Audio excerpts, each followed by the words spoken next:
Hello, my name is Dr. Miller, and I am going to talk about foot pain. The foot is very complex and foot pain may present in various ways. The most common form of pain in the feet is usually from damage to the muscles, tendons, ligaments, or bones. One of the biggest bone-related problems in the foot are bunions. A bunion, also known as hallux valgus, is a deviation of the big toe joint. Over a period of years, the big toe starts to move closer to the second toe.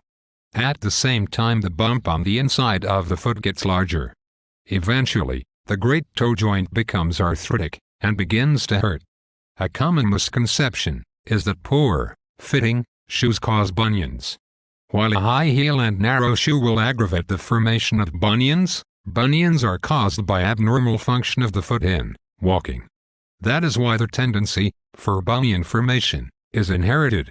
Patients will often tell me that their parents or grandparents also suffered from bunions. Bunions are progressive deformities, meaning that in most people, they will worsen over time. The earlier that a bunion is noticed and treated, the better the chance that the progression can be slowed down. Two things can be done early on.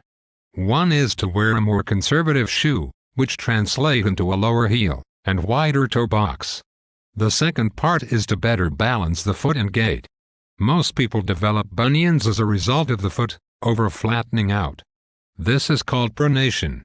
By reducing pronation, and this is accomplished through the use of orthotics, which is a device that fits in your shoe, the foot is better aligned and reduces the forces that are causing bunion formation. Hallux valgus, by definition, also means the formation of a bursal sac on the inside of the foot. If you notice, when you remove your shoes, that the area over the bump is red and swollen and tender to the touch, then there is a good chance that you also have a bursitis. A cortisone injection may be very helpful in these instances.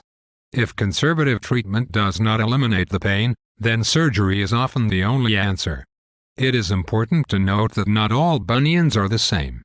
For this reason, there are numerous surgical procedures that can be performed. The procedure chosen is generally based on the severity of the bunion. A simple bunionectomy involves removing the bump on the side of the foot, while a more complex bunionectomy may require surgically breaking the first metatarsal bone and realigning it. This is known as an osteotomy, and some bunions will require more than one osteotomy. When the joint itself has been destroyed due to arthritis, an artificial joint or implant may have to be used to replace the arthritic joint. Some people will require casts and have to walk with crutches, while others will have nothing more than a surgical shoe. How long it takes for a bunion to heal is determined by a number of factors. Most importantly, is the procedure being performed. The more involved the procedure, the longer the healing process. Other factors to consider are age, smoking. If you smoke, you will delay the healing of any osteotomy that has been performed. Diabetics and patients with other metabolic disease also tend to take longer to heal. Do all bunions require surgery? I am often asked that question, and the answer is no. If a bunion does not hurt, no matter how large it might be, there is no point in considering surgery. That is not to say that at some time down the road, the bunion may begin to hurt, but at that point, you could then entertain surgery. In the meantime, I would recommend you work with your doctor on ways to prevent worsening of the condition. One last point worth mentioning is the question of having bunion surgery for cosmetic reasons.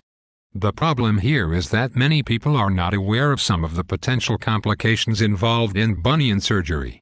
If a cosmetic bunion procedure does not go well, then you may be left with a foot that is still deformed, but even worse, you may now have pain in the bunion area, pain that did not exist before the surgery.